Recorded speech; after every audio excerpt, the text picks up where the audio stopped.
Vai, se solte. Vai. Assume que você é gay. Eu sou gay. Ai. YouTube amanhã, hein?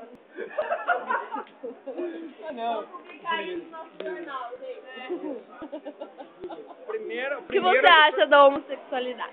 primeiro eu saí do Vai, armário. entrevista com o Felipe. Primeiro eu saí do armário do ano.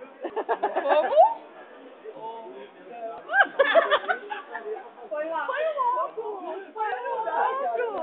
que você acha de chupar uma rola até a bola? Me espera, essa periquita. Deixa eu falar. Você já chupou um saco? Segura aqui pra... Conte como foi a sua primeira experiência sexual com um homem. Na verdade, foi com meu primo em Sorocaba, quando a gente foi pegar goiaba no pé. Ele pediu pra eu pegar o bichinho dele, eu peguei. Foi uma experiência inesquecível. Quando você tomou, O bichinho do meu primo. e quando você tomou a primeira gozada na cara, como é que foi? Nunca tomei. Você nem tem vontade de ficar... Pode passar, pode passar.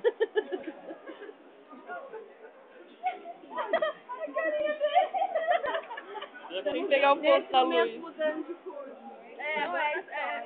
Agora, desse lado, eu fico bem divertido. Aparece a flor. Fala do Jonathan. E o Jonathan, o que você acha?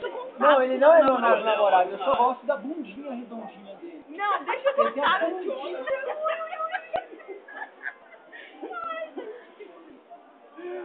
E como é pra você dar o cu?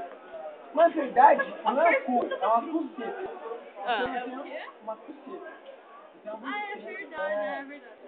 Tem uma buceta. Fio, o que você acha dos meninos dessa escola? Todos bicholas e enrustidos. Como você, assim, tá conversando hoje? Não, mas eu assumi o meu lado. Eu assumi. Todos